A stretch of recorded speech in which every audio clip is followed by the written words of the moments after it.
ወንዙን ተሻግሮ መጣና በፍቅር አስያዘኝ በገን በፍቅር አስያዘኝ በገን ለስሜ ነበር ምኖረው ለካ የኔ ስም ከላይ ለካ የኔ ስም ከሱ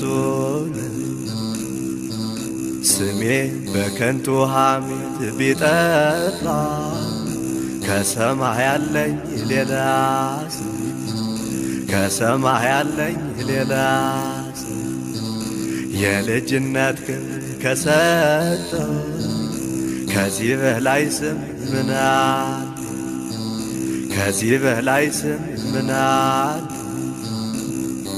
ከዳንግላ ወረዳ በ35 ኪሎ ሜትር ርቀት ላይ በጓንጓ ወረዳ ጥሩ ብርሃን ቀበሌ ሐረጽ ማርያም ጎጥ ላይ የምትገኘው ሐረጽ ማርያም አንድነት ገዳም በ16ኛው ክፍለ ዘመን ባዲያም ሰገድ ኢያሱ ዘመነ መንግስት እንደተመሰረተች ይነገራል።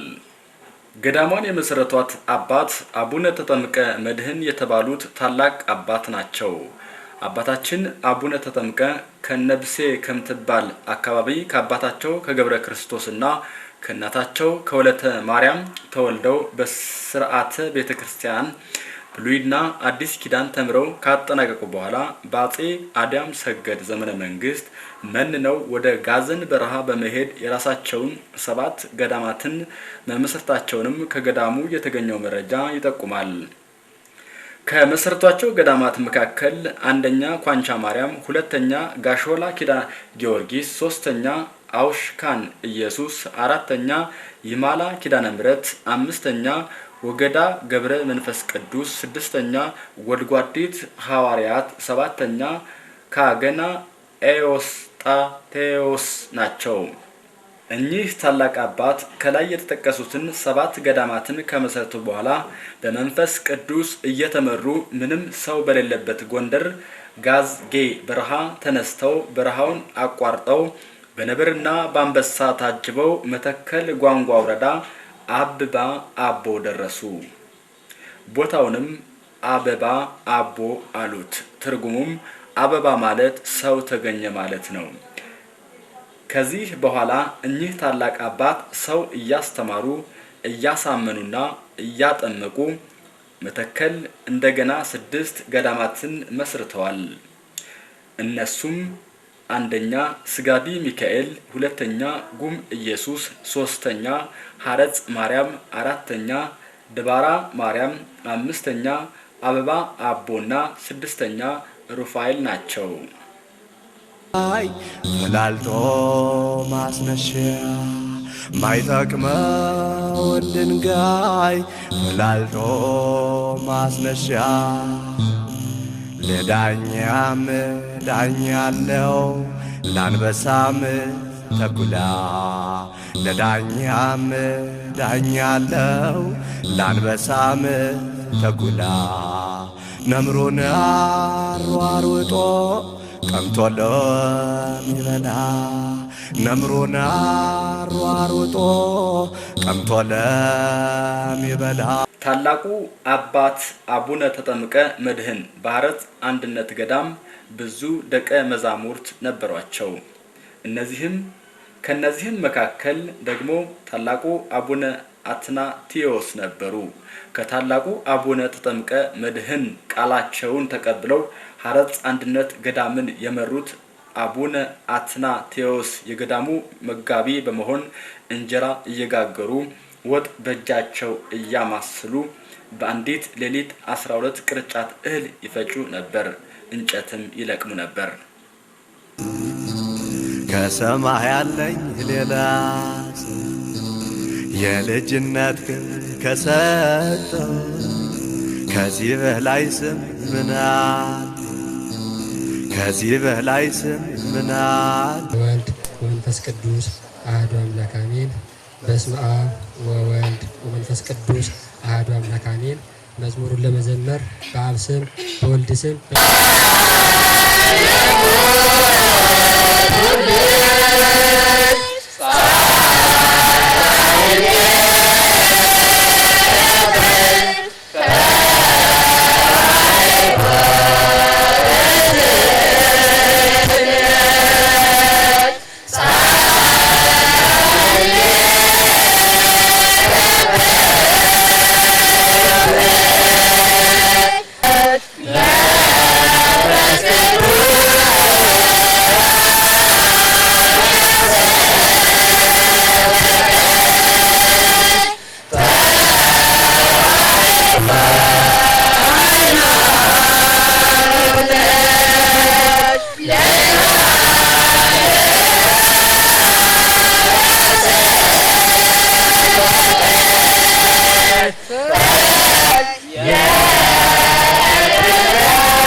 ታላቁ አባታችን አቡነ አትናቴዎስ ሐረጽ ማርያምን አንድነት ገዳምን ለአቡነ ወልደ ጊዮርጊስ አደራ ሰጥተው በመንፈስ ቅዱስ ተመርተው ከሰሜን አቸፈር ዳግመኛ ሐረጽ ማርያም ገዳምን ቆርቁረው ብዙ ተጋድሎ በመጋደል ዘላለማዊ ሕይወት ሲያርፉ በመቀጠል አቡነ ወልደ ጊዮርጊስ በሐረጽ ማርያም ተክተዋል። አባታችን አቡነ ወልደ ጊዮርጊስ ከጋይንት ወረዳ ጨጨሆ መድኃኔዓለም ከሀገራቸው በምናኔ ሕይወት ብዙ ቆይተዋል። አባታችን ክብሬን ተገለጸብኝ ብለው ከጨጨሆ ተነስተው በደመና ተጭነው ወደ ሐረጽ አንድነት ገዳም መጡ። አባታችንም ሐረጽ ማርያምን ከአባታችን ከአትናቴዎስ አደራ እንደተቀበሉ ብዙ ታምራትን እያደረጉ ተጨማሪ ገዳም ሀዳጭ ኪዳነ ምሕረትን ቆረቆሩ። በሁለት ገዳማት ያሉትን መነኩሳት ልጆቻቸውን እየመከሩ እያስተማሩ በአካባቢው ያለውን ሕሙማን ስጋ በተአምራት ሕሙማንና ነፍስን በትምህርት እየፈወሱ አውራነ ስጋን በተአምራት አውራነ ነፍስን በትምህርት እያበሩ ሙታንን ስጋን በተአምራት ሙታነ ነፍስን በትምህርት እያነሱ ኑረዋል። አባ ወልደ ጊዮርጊስ ብዙ ታምራትና ገድልን ከሰሩ በኋላ በተወለዱት በ380 ዓመታቸው በ1934 ዓመተ ምህረት ጥቅምት 30 ቀን አርፈዋል። እንዳመቻ ለባርጮሜዎቹ ቦታውን ልቀቁ፣ ለታናናሾቹ ቦታውን ልቀቁ። አትወረወሩም በእድሜያችሁ መርቁ፣ አትወረወሩም በእድሜያችሁ መርቁ። ልጅ ያቦካው ለራት ብላችሁ ከሆነ ልጅ ያቦካው ለራት ብላችሁ ከሆነ የማህበረ ቅዱሳን የዳንግላ ወረዳ ማዕከል በሐረጽ አንድነት ገዳም የህይወት ጉዞ በቀን 29 6ኛ ወር 2012 ዓመተ ምህረት አካሂደዋል። በለቱም ከ740 በላይ ምዕመናንና ተሳታፊ ሲሆኑ ሊቃውንት፣ የሃይማኖት አባቶችና የአካባቢው ማህበረሰብ ከበረከቱ ተሳታፊ ሆነዋል። በለቱም የተለያዩ መርሃ ግብሮች ተከናውነዋል። ከነዚህም መካከል መዝሙር፣ ስብከት፣ ወንጌል፣ ምክራበው፣ ትምህርት፣ የበገና መዝሙር እና የገዳሙ ታሪካዊ አመሰራረት ለምዕመናን ቀርበዋል። የምዕራብ ጎጃም ሀገረ ስብከት ፍኖተ ሰላም ከተማ አዲስና ብሉይ ኪዳን መምህር የኔታ ገብረ መድህን እንየው የምክረ አባው መርሃ ግብሩን ለምዕመናኑ ለግሰዋል። ለአንዷ እውነት ብዙ መግለጫ ሰጥተዋታል። ብዙ መግለጫ የሰጧት ግን በእነሱ ፈቃድ ሳይሆን በእግዚአብሔር ቸርነት ፈቃድ ነው። ማለት እግዚአብሔር ለሙሴ በነበልባል ለጌዲዮን በጠል ተገለጸለት፣ ለቅዱስ ማንላላት በጉም በጨለማ በነፋስ ተገለጸ፣ በብዙ ተገለጸ። እግዚአብሔር ስንት ነው? አንዱ እግዚአብሔር በብዙ ተገለጸ ማለት ግን ብዙ ነው ማለት ነው። ለምንድን ነው በዚህ ሁሉ የተገለጸው? አንዱን ለማስረዳት በሚችሉት ነው የተገለጸው። እንደዚህም ሁሉ ቅዱሳት መጻሕፍት አንድ ጉዳይ ለማስረዳት በሚገባውና በሚረዳው መሰረት ቅዱሳን አበው አስረድተዋል። ከሆነ ነው ለዚህ ነው እንዴት ካላችሁኝ በማቴዎስ ወንጌል ምዕራፍ 18 ላይ ቁጥር 18 ጀምሮ ወንድም ቢበድል አሁንም ቢበድል ሶስቱን ምከረው፣ እምቢ ካለ ለቤተ ክርስቲያን ንገራት። ለምንድን ነው ራስህ አውግዘህ ለየው ያለ? ክርስቶስ ያስተማረው በህብረት ህብረታዊ ቤተክርስቲያን። ታዲያ ህብረታዊ ትርጉም ያልሁት ምንድነው? ህብረታዊ አረዳድ ነው። ያ ህብረት ይተረጉማል፣ እንረዳለን። ያ ህብረት ያመሰጥራል፣ እናውቃለን። ያ ህብረት ያልተረዳው ይላል አይ ብቻዬን ሳለሁ እንዳትሞት አይሆንም አንተ አትሄዳል። አይ ግድ የለም ስራ ከምንፈታ እኔም ልሄዳል። እሱ ስራ ሄደ፣ እርሻ ሄደ። ወንድሙ እናቱ ሊጠብቅ ቀረ። ቀን ላይ 6 ሰዓት እናቱ ሞተች። ተራራ ላይ ወጥቶ ኧረ ወንድም አለ ማየሙታለች አለው። በስራው ነው ያለው። እዚያ ላይ የኛ እናት ግድ አላት አላሉ። ምን ለማለት ነው? ብዙ ጊዜ ግድ አይሰጠንም። ምስጢር ላይ ግድ ካልሰጠን አይገባንም፣ ካልገባን ምንም አይሆነንም።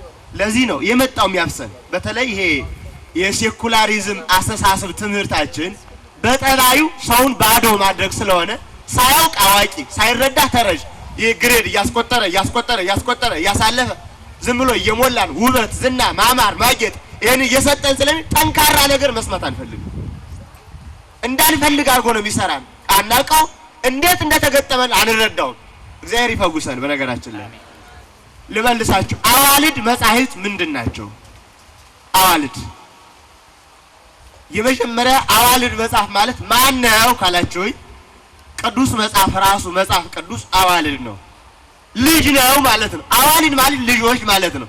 ከማን የተወለደ? ከእግዚአብሔር የተገኘ ራሱ መጽሐፍ ቅዱስ። መጻሕፍት በሁለት ይነገራሉ።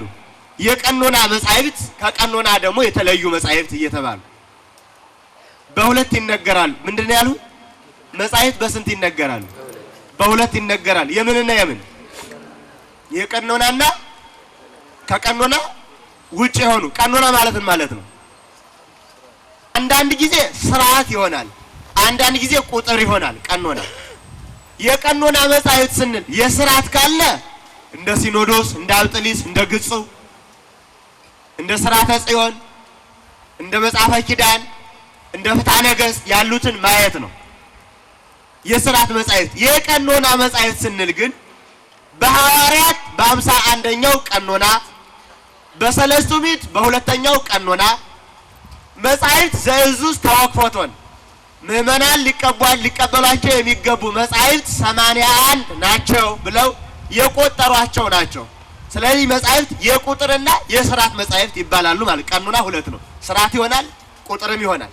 ቀኖና የቀኖና መጻሕፍት የሚባሉት 81 ናቸው። 81 መጻሕፍቶች ናቸው። 81 መጽሐፍ ለምን የቀኖና ተባለ? ለምን ተቆጠረ? ልብ በሉ። እዚህ ላይ ማትረሱት ማንዘነጋው አንድ ጉዳይ ላሳያችሁ። ቤተ ክርስቲያን መጽሐፍ ቅዱስን ሰራች ወይስ መጽሐፍ ቅዱስ ቤተ ክርስቲያንን ነው የሰራት? ስሙኝ። ቤተ ክርስቲያን መጽሐፍ ቅዱስን ሰራች ወይስ መጽሐፍ ቅዱስ ነው ቤተ ክርስቲያንን የሰራት? ማን የሰራው? ቤተ ክርስቲያን መጽሐፍ ቅዱስን። እርግጠኛ ናችሁ? እንዴት? መጽሐፍ ቅዱስ ከሌለ ቤተ ክርስቲያን ትኖራለች? ስለዚህ ቤተ ክርስቲያን የሰራው ማን ነው? ማን ነው የሰራው? መጽሐፍ ቅዱስ። ቤተ ክርስቲያን የሰራት ማን ነው? መጽሐፍ ቅዱስን የሰራውስ ማን ነው? እዚህ ነው ችግራችን። ቤተ ክርስቲያን መጽሐፍ ቅዱስን ሰራች እንጂ መጽሐፍ ቅዱስ ቤተ ክርስቲያንን አልሰራትም። ማለት መጽሐፍ ቅዱስን የጻፈው ማን ነው? ማን ነው የጻፈው? እግዚአብሔር ጽፏል? የዕብራውያን ነው እያለ ጽፏል እንዴ? ማን ነው የጻፈው? ቅዱሳን ሰዎች፣ ቅዱሳን ነቢያት፣ ቅዱሳን ሐዋርያት ጻፉ። እሊህ ቅዱሳን ለቤተ ክርስቲያን መጽሐፍ ቅዱስን ሰሩ ወይስ መጽሐፍ ቅዱስ ሰራቸው?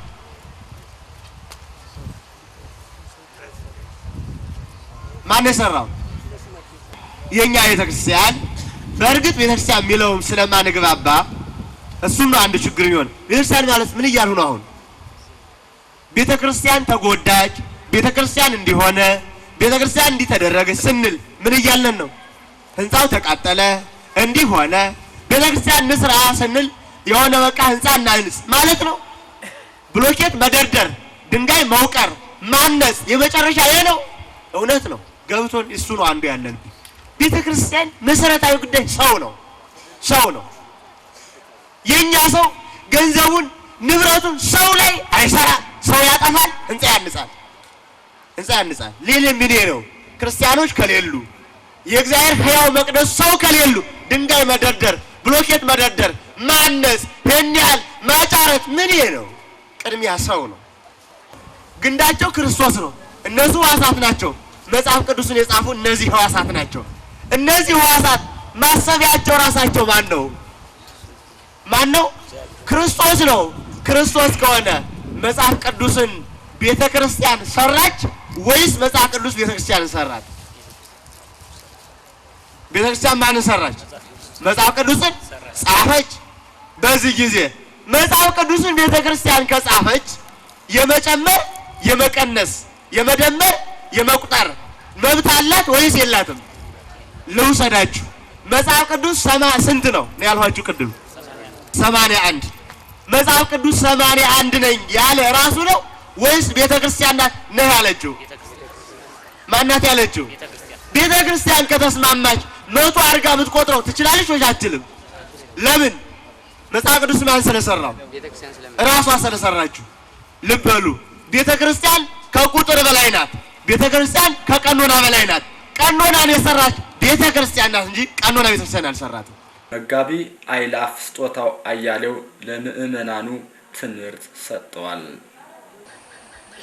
እግዚአብሔር ለቅዱሳን የገባው ቃል የሰጠው ኃይል የቃሉ ኃያልነት ለዘላለም ሲያማልድ ይኖራል እንጂ የሞተው ጻድቅ ተነስቶ በየጊዜው አቤቱ እግዚአብሔር ሆይ እባክህ ገሌን ማርልኝ ዛሬ ዘክሮልኛል የሚል አይደለም። አንድ ጊዜ ኪዳነ ተካሄድኩም ስለ ኅሩያኔ መዝሙር 88 ቁጥር 3 ላይ ስታነቡት ከመረጥኳቸው ጋር ቃል ኪዳኔን አደረጉ ወይሄሱ ምዕረዝ ወፃ ማፉየ አንዴም ላደርግ የገባሁትን ቃልም ላላጥፍ ማልኩ ይላል። እግዚአብሔር መሐላ አትማሉ የሚል አምላክ አይምልም። ነገር ግን ስለ ቃሉ ፍጹምነት ጸጸት የማይስማማው አምላክም ተጸጸተ ሲባል የሰዎች በደል እጅግ ወደ ቤቱ መድረሱን ለመግለጽ እንጂ እግዚአብሔር አይምልም፣ እግዚአብሔር አይጸጸትም። መሐለ እግዚአብሔር ለዳዊት በጽድቁ ኢይኔስህ እስመ እንፍሬ ከርስከ አነብር ዲበ መንበርከ ሲል ለዳዊት በፍጹም መሐላው ማለ። በዙፋን ላይ ዘርህን አስቀምጣለሁ ብሎ ቃል ሲገባ እግዚአብሔር ምሉ አይደለም ፍጹም እንደሚሆን ሲያረጋግጥ ነው። ቃሉ እንደማይታጠፍ እንደሚሆን ሲናገር ነው። ስለዚህ የመረጣቸው ሁሉ ስለሚደረግላቸው ትሩፋት ጽድቅን እንደሚሰጡ አዎ ኪዳነ ተካሄድኩም ስለ ኅሩያኔ አለ እንጂ ገጠራማውን ከተማማውን ህዝብ የበዛውን ያልበዛውን የሚል የኛ ደካማነትና አንዳንድ ጊዜ ደግሞ በሰውኛው የቦታ ርቀት የተለያዩ ዘመናዊነት የተካናቸው የመንገድ የሌሎችም አገልግሎት ካልሆነ በስተቀር እዚህ ያለው ምልጃ ከደብረ ሊባኖስ ከአክሱም ጽዮን ከላሊበላ ከነዚህ ቋላ ይህ ገዳም አያንስም። ሚክያስም በትንቢቱ ምዕራፍ 5 ቁጥር 6 ላይ ስትመለከቱት ገናናዋ ኢየሩሳሌም በአሕዛብ ምርኮ እና በዝበዛ ምክንያት አስተምሮ ሰብኮ ሲመለስ ጭር ብላ ቢያያት ወአንቲኒ ቤተልሔም ምድረ ኤፍራታ ኢትቲሃቲ ነገሥተ ይሁዳ አንቺ ይሁዳ እጣ ክፍል የምትሆኝ ቤተልሔም ሆይ እንዲህ ጭር እንዳልሽ አትቀሪም፣ ንጉሥ እግዚአብሔር ይወለድብሻል ብሎ ከታላላቆቹ የይሁዳ ነገሥታት ከሚገዟቸው አይጉር ብትበልጭ እንጂ አታንሽም ብሎ ያ ትንቢት ተናግሮ ነበር ነብዩ ሚልክያስና እንደተባለውም አልቀረም። ጌታ ኢየሱስ ክርስቶስ በዛች በኢየሩሳሌም ተወልዶ ብዙ ስራ ተሰራ። ምን ለማላቸው ምልጃው እግዚአብሔር የሰጠው ለሌላው ቅዱስ በዚህም ያለው ቅድስና አንድ ነውና እንደው በአጠቃላይ የቦታዎቹ እንዲህ ተዳፍኖ እስካሁን ታሪካቸው የሐረጽ አንድነት ገዳም አጠቃላይ ታሪካዊ አመሰራረት ደግሞ የጥርጊ ሚካኤል ቤተክርስቲያን መምህር የሆኑት መርጌታ አምሮ ጥሩነህ አቀርበዋል። ከገብረ ክርስቶስ ከእናታቸው ወለተ ማርያም ተወልደው በሥርዓተ ቤተ ክርስቲያን ብሉያትንና ሐዲሳትን ተምረው ካጠናቀቁ በኋላ በአጼ አድያ መሰገድ ዘመነ መንግስት መንነው ወደ ጋዝጌ በረሃ በመሄድ የራሳቸውን ገዳም 7 ገዳማትን መስርተዋል። መነኮሳትን ይመክሩበት ዘንድ መጽሐፈ መነኮሳት ሰጥተዋቸዋል። ዛሬም በገዳሙ ዕቃ ቤት ከሰጧቸው ንዋየ ቅድሳት እጅ መንሻ ጋር ይገኛል። በ1979 በደርግ ዘመነ መንግስት ሰፈራ ለመስፈር የመጣ ቡድን መርሂ